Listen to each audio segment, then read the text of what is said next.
ndagusuhuje wowe tubana umunsi ku munsi hano kuri YouTube channel yacu Aloyizi 250 kabisa. Nshimira cyane wowe ukurikira ibiganiro byacu, nawe utarakora subscribe ngusaba ngo udushyigikire kabisa, ukore subscribe, mutere na comment, mukonde kuri link kabisa, kandi mutubwire muri comment ese niki twahindura, niki twakongeramo kugira ngo ibiganiro byacu bijye bikunyura bikuryohere kabisa. Cyane ko gukora subscribe ntabwo bisaba amafaranga, nta kindi bisaba kabisa, bisaba kuba wahageze.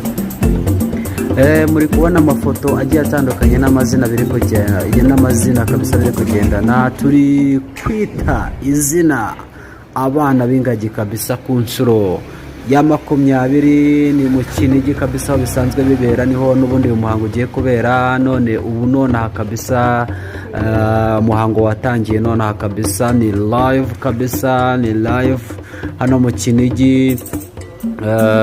Tugiye kwita rero abana Bingagi bavutse mu mwaka wa 2025 kabisa. Ubwo n'uyu mwaka bigiye kuba ibirori bigiye kuba ku nshuro ya 20 kuva ku nshuro ya mbere. Ubu tugeze ku nshuro ya 20 kabisa. Uyu munsi nibwo hagiye kwitwa abana Bingagi bavutse 2025, ariko tugiye kwita ku nshuro ya 20 kabisa. Wowe munyarwanda rero uzi agaciro izi nyamaswa ziba muri parike, woza agaciro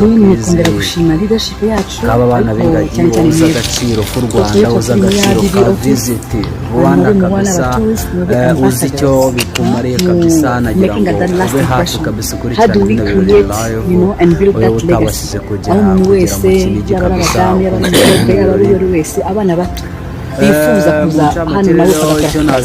So it starts with you and of course na us must support. So turabashimye ko mukomeza regardless of the challenges, kandi mukabikora nayo Met a tourist just now who visited for the fourth time. This time he brought 10 people. You understand? And what he told us is that his experience was fantastic, that the guides took care of him, that the trackers and the rangers were professional. So he felt so comfortable that not only did he come 4 times, but he also encouraged other people to come and visit. We know the work that we do and we're appreciating it. We're appreciating it very much. Ukurikirana ikindi gikorwa kiri bugende kugeza gisoje. Murakoze cyane.